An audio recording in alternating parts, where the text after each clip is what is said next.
This is Mac OS Ken. A sign of the slowing services growth about which Apple spoke, an ugly anti-union story, and the Beats Pill Plus is coming back from the dead again.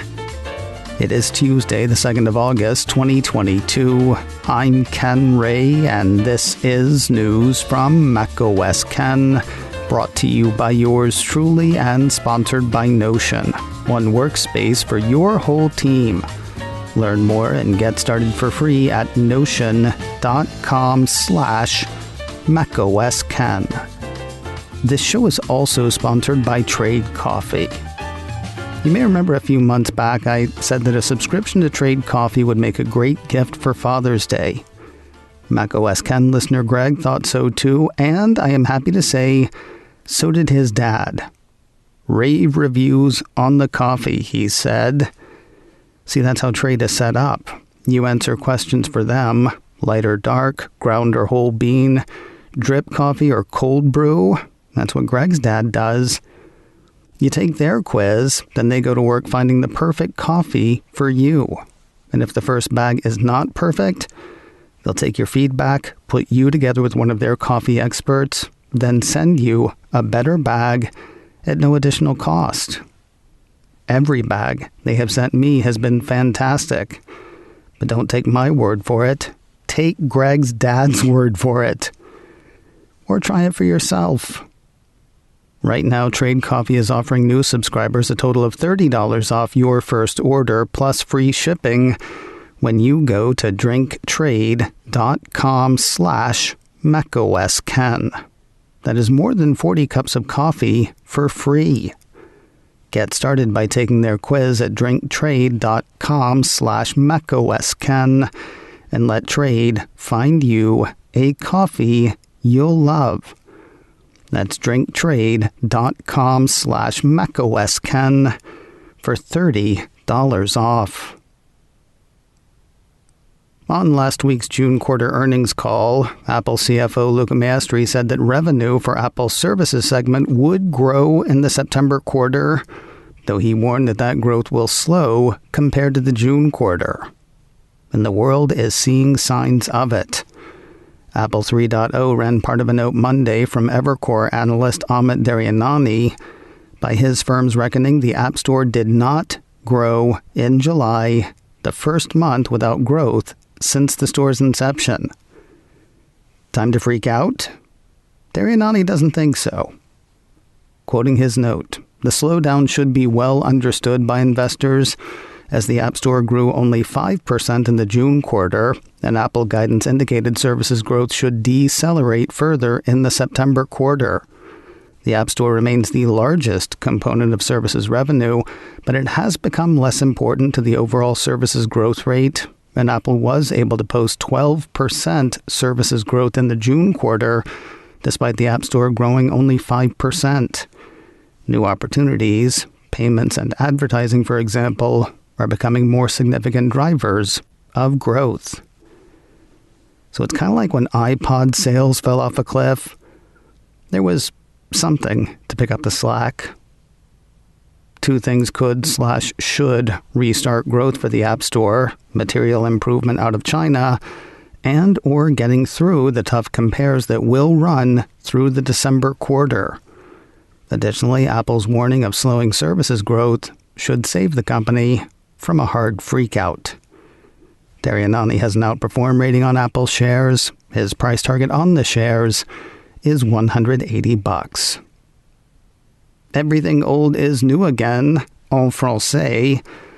Apple Insider has word of a class action lawsuit against Apple, representing iOS developers in France. The U.S. law firm Higgins Berman has partnered with a French law firm representing the dev types.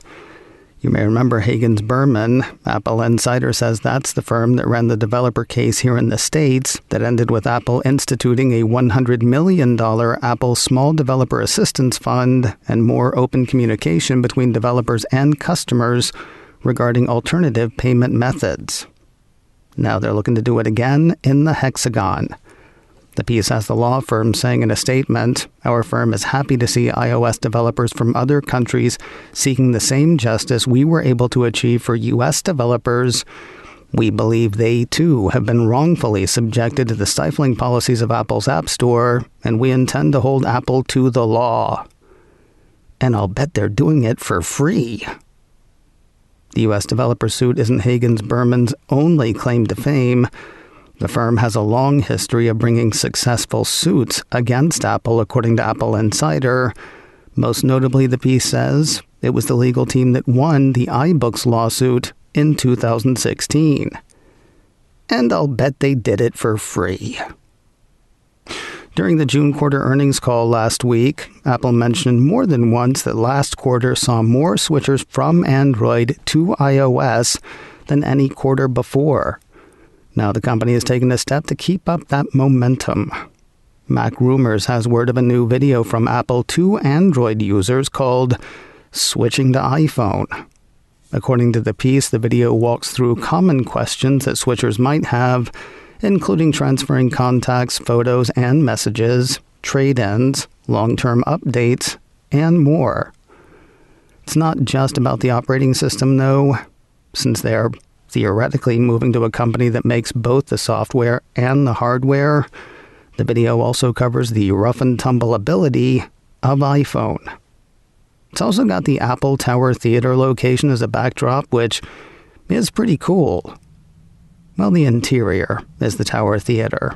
The exterior is a completely different store for some reason. Whatever. The video is about 4.5 minutes long. You can check it out on YouTube. In case you're thinking of switching to iPhone. A member of the U.S. Senate has questions about cryptocurrency for Apple and Google. Specifically, what are the two companies doing about crypto scams in their respective app stores? Engadget says Senator Sherrod Brown, Democrat of Ohio, sent letters to the two companies midweek last week requesting answers on their protections against cryptocurrency app fraud.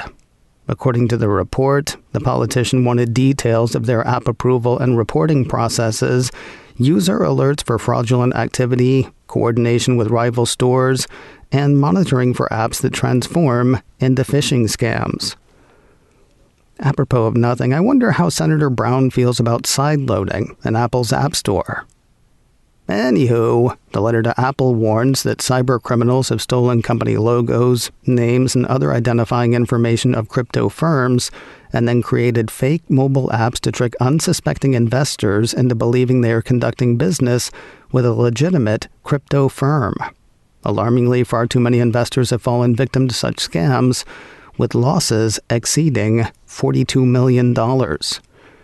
Among the senator's requests for Apple, info about the app review process, steps taken to keep alleged crypto apps from turning into phishing nets, systems and processes in place for users to report fraudulent apps, info on ways Apple alerts users of potentially fraudulent crypto apps, and whether Apple shares info on fraudulent crypto apps with other app stores.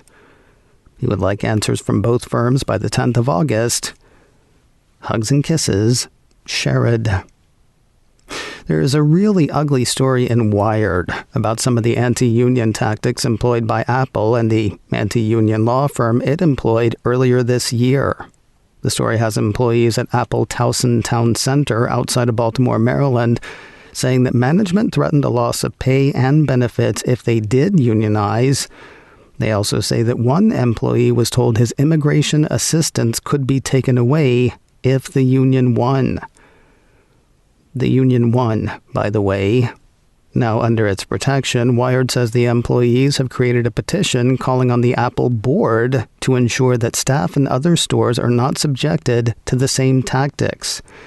Seeing the anti-union campaign as the result of having reached out to Apple's CEO, the petition said, "We are reaching out to you, our Apple board of directors, in the hopes that you will be able to take action to make sure no other Apple employees needlessly go through what we did."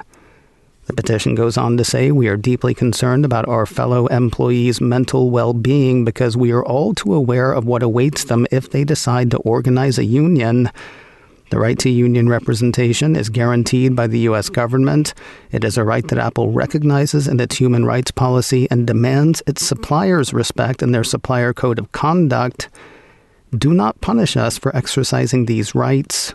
These anti-union campaigns have real-world consequences on your employees' health. The petition was actually launched about a month ago. So far, it seems to have elicited little public notice and no public response from Apple nor its board. Apple offered no comment for the report in Wired. More news in a moment, but first a word from Notion, one workspace for your whole team. Remember my friend I told you about yesterday, the one working with a company that uses no wikis, no shared project documents, no common frame of reference for how the work is going? Yeah, I was afraid that I had overstated that. So I ran that ad past my friend. They said not only was that assessment accurate, they bet that most organizations are working, or not, pretty much the same way. Why, when there are tools like Notion? Notion is an all-in-one team collaboration tool that combines note-taking, document sharing, wikis, project management, and much more into one space that is simple, powerful, and beautifully designed. Let's make sure we're on the same page is seriously corporate speak. You can do that with Notion. Learn more and get started for free at notion.com/macOSKen. That's notion.com/macOSKen to help you take the first step toward an organized, happier team today. NOTION. That's notion.com/macOSKen. Apple's audio hardware subsidiary Beats is looking more like an interesting cross-promotional playground for the Cupertino company. We heard earlier this week about a pair of special edition studio buds co-branded with Futura. Those followed a pair a couple of weeks earlier, co-branded with the Twitch streamer FaZe Clan. Now 9to5Mac has word of a special edition Beats Pill Plus speaker offered in collaboration with the NBA's Devin Booker and his book projects. Ridiculously little is known about the offering at this point, just that it's a thing that's happening.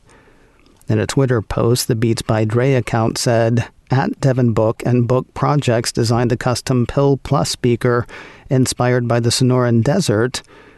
That was followed by a few emoji, a cactus, a flaming heart, some really temperature-hot-looking dude. Yeah, it's emoji. What makes this kind of weird is the state of the Beats Pill Plus speaker. DEAD, dead, is the state. The company killed the Pill Plus speaker back in January. Like the Dread Pirate Wesley, though, turns out it was only mostly dead. This is the speaker's second resurrection. Beats partnered with the fashion brand Stussy on a Pill Plus speaker back in March, a couple of months after discontinuing the device. No word on when the Book Project speaker will make the scene. Apple's got another show in the U.S. streaming top 10, at least by one account. The stream tracker JustWatch says, based on queries by its users, the Taron Egerton Ray Liotta series Blackbird was in the 7th spot for the last week of July for streaming TV shows in the States. It's doing well with critics and audiences, too. Scores on Rotten Tomatoes give the limited series a 98 out of 100 with critics. Audiences are almost as impressed, giving the series a score of 95. And finally today, the next Apple Entrepreneur Camp is on the horizon, and Apple Insider says applications are open for it. According to the piece, the next Entrepreneur Camp is slated for October and will feature 3 separate cohorts representing founders and developers that are female, Black, or Hispanic and Latinx. Writing of the camp, Apple says Apple Entrepreneur Camp supports underrepresented founders and developers of app-driven organizations as they build the next generation of cutting-edge apps and helps form a global network that encourages the pipeline and longevity of these entrepreneurs in technology. The company says participants will receive code-level guidance, mentorship, and inspiration with unprecedented access to Apple engineers and leaders, plus feedback on their projects according to Apple Insider, and the chance to win a free one-year membership in the Apple Developer Program. Applications are being accepted now through the 24th of August. More information is available on Apple's developer site. I will have a link to that in this story on macosken.com. macOS Ken, brought to you by me and sponsored by Trade Coffee. Get $30 off your first order plus free shipping at drinktrade.com/macOSken. This show is also sponsored by Notion, one workspace for your whole team. Learn more and get started for free at notion.com/macOSken. Advertising handled by Backbeat Media. Online at backbeatmedia.com. You can reach me a couple of ways. info@macosken.com or call 716-780-4080. Until next time, that is news from macOS Ken. I'm Ken Ray.